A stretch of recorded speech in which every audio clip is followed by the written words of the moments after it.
नमस्कार मित्रांनो, मी आकाश जाधव. आपण आज बोलणार आहोत मनोज जरांगे पाटील यांनी इलेक्शन मधून माघार का घेतली, त्याची प्रमुख 3 कारणे काय आहेत आणि येणाऱ्या काळात दिशा काय असणार आहे.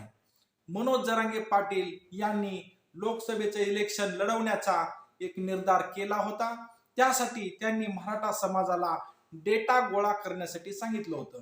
मग त्या डेटामध्ये काही क्वेश्चन होती की बाबा मराठ्यांनी इलेक्शन लढवायचं का, यासाठी मराठ्यांचा होकार आणि समाजाला मनोज जरांगे पाटील हे मायबाप मानतात.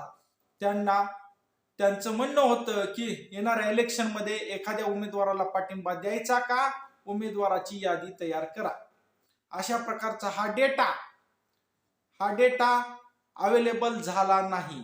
ठराविक वेळेत मनोज जरांगे पाटील यांनी 30 तारखेपर्यंतची मुदत दिली होती, पण डेटा हा काही भागातला पोहोचलाच नाही आणि मराठ्यांचा डेटा कमी आल्यामुळे, ती माहिती कमी आल्यामुळे मनोज जरांगे पाटील यांनी असा निर्धार केला की आपण जर इलेक्शन मध्ये उतरलो तर मराठा समाजामध्ये संभ्रम निर्माण होईल आणि स्वतःची प्रतिमा मलिन होईल.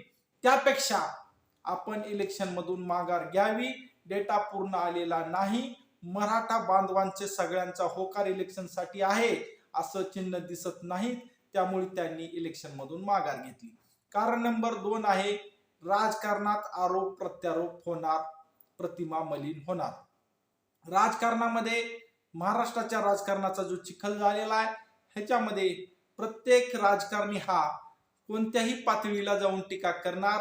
मनोज जरांगे पाटील यांना प्रत्येक नेत्याच्या विरोधात टीका करावी लागली असती. मग विशिष्ट प्रवर्गाचा जर तो नेता असेल तर त्याचे वेगवेगळे अर्थ काढून मीडिया त्यांची बदनामी करण्यापासून वंचित राहिली नसती. त्यामुळे मनोज जरांगे पाटील यांनी राजकारण हा एक चिखल आहे आणि त्या चिखलात सध्या आपण जायचं नाही. आपला मूळ मुद्दा हा मराठा आरक्षण आहे आणि आरक्षणापासून आपण कुठंतरी भरकटत आहोत हे त्यांच्या लवकरात लवकर लक्षात आल्यामुळे त्यांनी मराठा आरक्षण हा मुद्दा हातातून न सोडता राजकारण आपल्या हातातून सोडायचं हा निर्णय घेतला आणि राजकारणात न जाण्याचा हा निर्णय तयार झाला.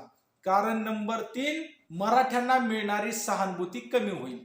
मराठ्यांना आज ज्या प्रत्येक प्रवर्गातून, प्रत्येक जाती धर्मातून एक प्रकारची सहानुभूती आहे, एक प्रकारचं वलय मनोज जरांगे पाटील यांच्या पाठीमागे आहे. मनोज जरांगे पाटील हे एक प्रामाणिक व्यक्तिमत्व आहेत. मनोज जरांगे पाटील यांची कुठेही राजकीय भूमिका नाही. त्यांची भूमिका फक्त मराठा आरक्षण मिळवून देण्याची आहे. हे जनतेला पटवून देण्यासाठी मनोज जरांगे पाटील यांनी राजकारणातून माघार घेतलेली आहे. मान्य आहे, मनोज जरांगे पाटील हे स्वतः इलेक्शन लढवणार नव्हते, पण ज्या प्रकारचे एक वातावरण मराठा समाजामध्ये तयार झालं होतं, प्रत्येक मतदारसंघामध्ये काही माणसं हे उमेदवाऱ्या मागत होते आणि आपसापसात लढाई करत होते. त्यावरून मराठा समाजामधली जी एकी आहे ती कुठेतरी विभागली गेली असती आणि उमेदवारी मिळाली नाही म्हणून आपल्यातलीच काही माणसे नाराज होऊन बाहेर पडली असती आणि या उमेदवारीमध्ये पण कुठेतरी पैसे खाल्ले, कुठेतरी पैसे दिले, अशा प्रकारचे आरोप झाले असते. त्यामुळे राजकारणाच्या या काळा डागापासून लांब राहण्याचा निर्णय मनोज जरांगे पाटील यांनी घेतला. तुम्हाला कोणाला पाडायचंय त्याला पाडा. जो मराठा आरक्षणाला विरोध केला असेल त्या प्रत्येक नेत्याला पाडण्याचा अधिकार हा मराठा समाजाला आहे. मराठा समाजाची विवेक बुद्धी इतकी चांगली, चातुर्य मराठा समाज आहे की तो ठरवू शकतो कोणता नेता हा मराठा आरक्षणाच्या विरोधात आहे आणि कोणत्या पक्षाची भूमिका ही मराठा आरक्षणाच्या विरोधात आहे.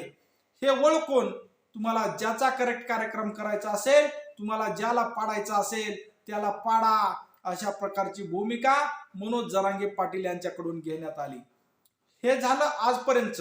आता मनोज जरांगे पाटील यांनी असं सांगितलेलं आहे की बाबा लोकसभेसाठी कसलीही पूर्वतयारी आपली नव्हती, पण येणाऱ्या काळात विधानसभा निवडणुका अवघ्या 6 महिन्याच्या अंतरावर ठेपलेल्या आहेत.